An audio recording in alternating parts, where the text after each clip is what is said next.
नमस्कार शेतकरी बांधवांनो, पुन्हा एकदा डॉक्टर किसानच्या युट्यूब चॅनलला तुमचं खूप खूप स्वागत। व्हिडिओचा विषय खूप महत्त्वाचा आहे, गोळीबार छाटणीनंतर।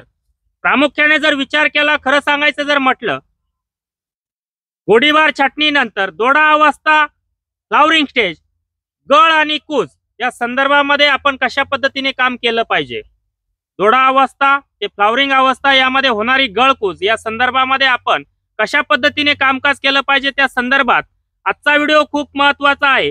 दोडा अवस्था यायच्या अगोदर ज्या वेळेस आपण कळी डिपिंग करतो किंवा इलोंगेशन व्हरायट्यांमधले जे सुरुवातीचे कळी डिपिंगचे आपण जे जीएचचे स्प्रे घेतो आणि त्यानंतर दोडा अवस्था येते। दोडा अवस्था नंतर हळूहळू 10%, 30%, 50%, 70%, 100% फ्लावरिंग अवस्था आपली येते आणि त्या 50 ते 70% फ्लावरिंग मध्ये आपल्याला गळकूज असेल, सडवा तो येऊ नये म्हणून आपण कळी डिपिंग पासून दोडा अवस्था आणि फ्लावरिंग अवस्थेमध्ये कसं कामकाज केलं पाहिजे, त्यामध्ये फंगीसाइड बुरशीनाशकांचा वापर असेल, अन्नद्रव्य व्यवस्थापन असेल, पाणी नियोजन असेल, या गोष्टींचा आपण त्या ठिकाणी कशा पद्धतीने समतोल त्या ठिकाणी ठेवला पाहिजे त्या संदर्भात व्हिडिओ खूप महत्त्वाचा आहे। व्हिडिओ शेवटपर्यंत तुम्ही बघायचा आहे। चॅनलला प्रथम आला असाल तर चॅनल देखील सबस्क्राइब करून घ्यायचा आहे आणि व्हिडिओ आवडल्यास तो लाईक आणि शेअर करायला विसरायचं नाही। आपण एक साधारणतः 24 दिवसाच्या प्लॉटमध्ये या ठिकाणी उभे आहोत। उद्या 25 दिवसाला किंवा 26 दिवसाला उद्या परवा आपण कळी डिपिंग करणार आहोत। आपल्यासोबत शेतकरी आहेत, ज्या शेतकऱ्याच्या प्लॉटमध्ये आपण उभे आहोत त्या शेतकऱ्याचं आपण त्या ठिकाणी नाव जाणून घेऊ। दादा, आपलं पूर्ण नाव सांगा। केशव बाबाजी मोरे, भाटगाव, तालुका चांदवड, जिल्हा नाशिक। आपला मोबाईल नंबर 9767 361552 9767 361552 361552। आपला हा कुठल्या व्हरायटीचा प्लॉट आहे? SSN variety plot.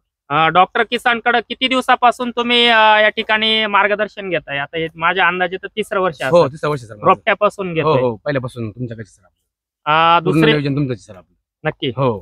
काय तुम्ही परत तिसऱ्या वर्षी लागोपाठ मार्गदर्शन घेणं किंवा तुमचे नातेवाईक मित्र कंपनी डॉक्टर किसानला का जोडून दिले तुम्ही?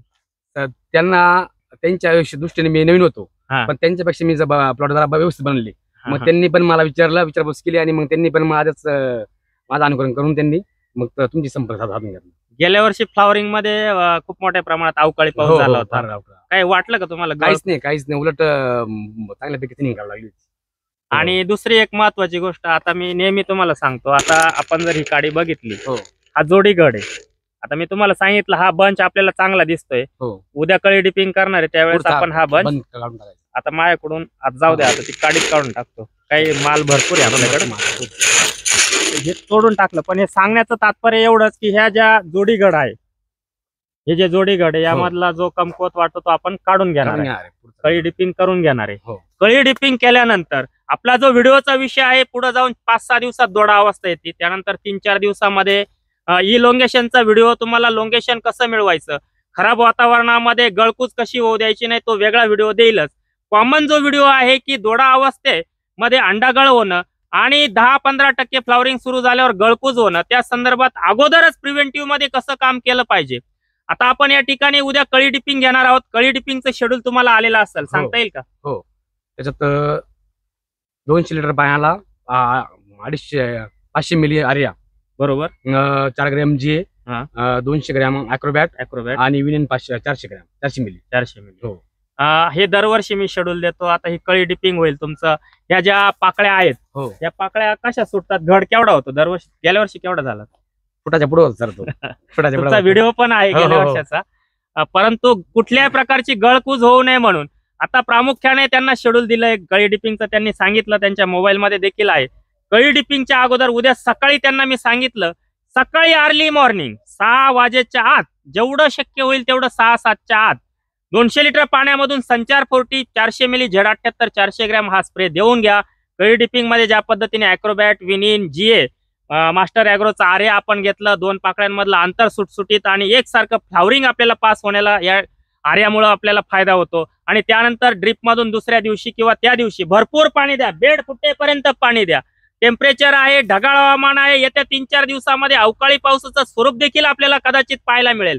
कदाचित नीट लक्षात घ्या, अंदाज हा अंदाज असतो। मी रोज 50 चॅनल बघतो, गेल्या 3 दिवसापासून 9 तारखेला मुसळधार पाऊस येणार आहे आणि 12 तारखेला येणार आहे, तो काही येत नाही तसं मी म्हणेल, म्हणून पाऊस येईल याची गॅरंटी मी पण देऊ शकत नाही। परंतु ह्युमिडिटी 100% आहे, ढगाळ वातावरण आहे, दव बादळ पडणार आहे अशा वेळेस डाउनी मिल्डू त्रास देईल, गळकुजीचा प्रादुर्भाव होऊ शकतो, थ्रिप्सचा प्रादुर्भाव होऊ शकतो. तर अशा वेळेस आपल्याला कळी डिपिंग झाली, त्यामध्ये ॲक्रोबॅट घेतलं, दुसऱ्या दिवशी आपण पाणी देऊन घेतलं, ऑर्चिड क्रॉप सायन्सचं केमिओ क्रॉप फट, हे जे मायक्रोन्यूट्रन आहे, सगळ्या प्रकारचं गुणवत्तापूर्ण मायक्रोन्यूट्रन आपण दिल्यानंतर पानांची ग्रीनरी, झाडाला एकसारखा रंग येणं, एकसारखं फ्लॉवरिंग पास होणं ही सुरुवात असते. ज्यावेळेस बाळ जन्माला येतं आणि ते 18-20 वर्षाचं झाल्यावर ते MPSC ची परीक्षा देऊन लगेच IPS होत नाही, ही गोष्ट लक्षात घ्या. या ठिकाणी आपल्याला ज्या वेळेस घडाचं बाळसं आहे कळी डिपिंग करतो, तिथूनच आपल्याला पुढचं गळकूज असेल एकसारखं सेटिंग करून घेणं, व्यवस्थितरित्या फ्लॉवरिंग मधून आपल्याला चांगलं बाहेर पास करून घेणं, त्यासाठी आपल्याला हे जे 10-15 दिवसाचं कामकाज आहे त्यामधील अन्नद्रव्य व्यवस्थापन आणि फवारणीचं, बुरशीनाशक, त्यामध्ये डाउनी मिल्डू, पावडरी मिल्डू, करपा, या सगळ्यांचं नियोजन ठेवत असताना आपण दुसऱ्या दिवशी फवारणी करायची आहे. एलिएट हे जे सिस्टमॅटिक बुरशीनाशक आहे त्याच्यासोबत तुम्हाला सिस्टिक कॉन्टॅक्ट बुरशीनाशक अँट्राकॉल 400-400 ग्रॅम दोन्ही घेऊन फवारणी करायची आहे. जमिनीतून तुम्ही 10 किलो मॅग्नेशियम सल्फेट आणि केमिओ क्रॉप फट, ऑर्चिड क्रॉप सायन्सचं त्या ठिकाणी देऊन घेतलं, त्याच्या पुढच्या दिवशी तुम्हाला फवारणी करायची आहे. ती फवारणी करत असताना सूक्ष्म अन्नद्रव्य द्यायचंय 11% कॅल्शियम ऑक्साईड फॉर्म मधलं, 11% कॅल्शियम ऑक्साईड फॉर्म मधलं त्या ठिकाणी मास्टर ॲग्रोचं टेक कॅल, जे आपण सेटिंग स्प्रे मध्ये वापरतो, गेल्या वर्षी आपण वापरलं, घडाने रिंग मारलं, त्या ठिकाणी टेक कॅल मॅग्नेशियम सल्फेटचा स्प्रे घेतो. ते टेक कॅल 500 मिली, झिंक हे चिलिटेड सूक्ष्म अन्नद्रव्य जे आहे ते 100 ग्रॅम आणि बोरान 100 ग्रॅम हा दुसऱ्या दिवशी स्प्रे करून घ्यायचा आहे. त्या दिवशी संध्याकाळी तुम्हाला स्प्रे करायचा. एक्सपोर्टचं काम असेल, लोकलचं काम असेल, डोमेस्टिक मार्केट असेल, कुठलंही कामकाज असू द्या, त्या दिवशी तुम्हाला संध्याकाळी 6 नंतर फवारणी करायची. ज्या दिवशी एलिट अँट्रोकॉलचा सकाळी स्प्रे घ्याल त्या दिवशी तुम्हाला लॅरिऑक्स, ग्रीनलँडचं लॅरिऑक्स 250 मिली आणि अभिनील क्रॉप सायन्सचं डायरेक्टर हे जे सीविड आहे इम्पोर्टेड ते 500 मिली हा स्प्रे तुम्ही त्या ठिकाणी करून घ्या. त्यामध्ये साधं लोकलच्या बागा असतील M45 तुम्ही 300 ते 400 ग्रॅम टाकून घ्या. संध्याकाळी 5-6 ला ती फवारणी करा. दुसऱ्या दिवशी पुन्हा एकदा सकाळी दव बादड असणार आहे, त्यावेळेस पुन्हा एकदा तुम्हाला फवारणी करायची. अभिनील क्रॉप सायन्सचं डाउनी किंग 500 मिली, Z78 400 ग्रॅम दुसऱ्या दिवशी सकाळी. आता तुमचा हळूहळू दोडा अवस्था यायला सुरुवात होईल, कुठंतरी चिरा पडायला सुरुवात होतील, त्यावेळेस इलोंगेशनचा व्हिडिओ तुम्हाला मी देणारच आहे. त्यामध्ये 3 GH स्प्रे, सेटिंग स्प्रे कसा घ्यायचा, सर्वसाधारणपणे नानासाहेब पर्पल असेल, शरद शिडलेस असेल, थॉम्सन असेल, सुधाकर असेल, ज्या व्हरायटी आहेत त्यामध्ये काम करत असताना किंवा इलोंगेशन व्हरायट्यांमध्ये गळकुजीची अडचण येत असेल, अंडागळ होत असेल, त्या सगळ्या शेतकऱ्यांसाठी पुढचा स्प्रे खूप महत्वाचा आहे. तो स्प्रे आपल्याला करायचा आहे. तो दिवस कदाचित 31, 32, 33 असू शकतो स्टेजेस प्रमाणे. कुठंतरी चिरा पडताय, दोडा अवस्थेच्या पुढे कुठंतरी येतोय आपण, त्यावेळेस तुम्हाला करायचंय 200 लिटर पाण्यामधून 200 मिली तुम्हाला घ्यायचंय ॲमिस्टार आणि 100 मिली त्या ठिकाणी तुम्हाला घ्यायचंय स्कोर. हा स्प्रे केल्यानंतर दुसऱ्या दिवशी तुम्हाला काय करायचंय, पुढची फवारणी त्या ठिकाणी करत असताना दुसऱ्या दिवशी फवारणी करायची. दुसऱ्या दिवशीची फवारणी खूप महत्वाची आहे. ती फवारणी करत असताना तुम्हाला काय करायचंय, त्या ठिकाणी कुमानेल, झायरम ज्याला आपण म्हणतो, कुमानेल 500 मिली घ्या तुम्ही. कुमानेल 500 मिली, 05234 हे जे फॉस्फरस युक्त जे अन्नद्रव्य आहेत, मुख्य अन्नद्रव्यामधलं आपण ज्या पद्धतीने NPK ज्याला म्हणतो, 05234 500 ग्रॅम. आणि लोकलच्या बागा असतील त्या ठिकाणी रोको 200 ग्रॅम घ्या. रेग्युलर एक्सपोर्टचं काम असेल त्या ठिकाणी तुम्ही एक IPL बायोलॉजिकलचं प्रोटेगो त्या ठिकाणी 500 ग्रॅम घेऊ शकतात. कुमानेल सोबत प्रोटेगो 100% तुम्ही घेऊ शकतात. खूप चांगल्या ट्रायल आहेत. आणि ज्या वेळेस तुमची बाग 30 ते 60-70% फ्लॉवरिंग अवस्थेमध्ये असेल, रोज दवबादळ पडतंय, पाऊस पडत असेल, सकाळी 3 दिवस 30% ते 80% पर्यंत सकाळी 3 फवारण्या तुम्ही जर घेतल्या गळकुजीच्या संदर्भामध्ये, पहिली फवारणी त्या ठिकाणी तुम्हाला घ्यायची आहे. प्रोटेगो 500 ग्रॅम, फॉलिक्युअर 100 मिली दुसऱ्या दिवशी. डेलीचा स्प्रे सोडून सकाळी 7च्या आत ही फवारणी घ्यायची. प्रोटेगो फॉलिक्युअर घेतलं, दुसऱ्या दिवशी डाउनी किंग 500 मिली, Z78 400 ग्रॅम. त्याच्यामध्ये तुम्ही 0-60-20 500 ग्रॅम टाकायला विसरू नका. खूप नवीन फॉर्म्युला आहे. मी ज्या आर्लीच्या सांगोल्या भागातल्या बागा आहेत त्या ठिकाणी मी या वर्षी देखील तो व्हिडिओ, मी आता तिकडे जाणं शक्य नाही, परंतु सुरुवातीला व्हिडिओ दिला होता. 15-20 दिवसामध्ये पहिल्या प्लॉटमध्ये पाणी टच होईल. त्या बागामध्ये ज्यावेळेस सुरुवातीचा पाऊस झाला फ्लॉवरिंग स्टेजमध्ये, त्या ठिकाणी मी ट्रायल घेतल्या. अगदी 80% त्या ठिकाणी फ्लॉवरिंग स्टेज होती, इलोंगेशनचा प्लॉट होता आणि गळकूज होण्याची दाट शक्यता होती. 3 दिवस पानं ओले चिंब असताना सकाळी ज्या वेळेस डाउनी किंग 500 मिली, त्याच्यासोबत Z78 400 ग्रॅम आणि त्याच्यासोबत 0-60-20 हे अन्नद्रव्य 500 ग्रॅम टाकून 2 फवारण्या लागोपाठ केल्यानंतर अक्षरशः थिनिंग करायची वेळ आली. सातत्याने पानं ओले घड ओले असताना ही गोष्ट खूप महत्वाची आहे. दोडा अवस्था, त्यानंतर फ्लावरिंग अवस्था, यामध्ये होणारी गळकूज, सड आणि थ्रिप्स. आपल्याला काय करायचंय, 40-50% ज्या वेळेस फ्लावरिंग अवस्था असेल, कुठलीही व्हरायटी असू द्या, त्या ठिकाणी एकरी 180 मिली डेलिकेटचा स्प्रे हा एकरी गेला पाहिजे. 400 लिटर पाण्यामधून 180 मिली डेलिकेट गेलं पाहिजे.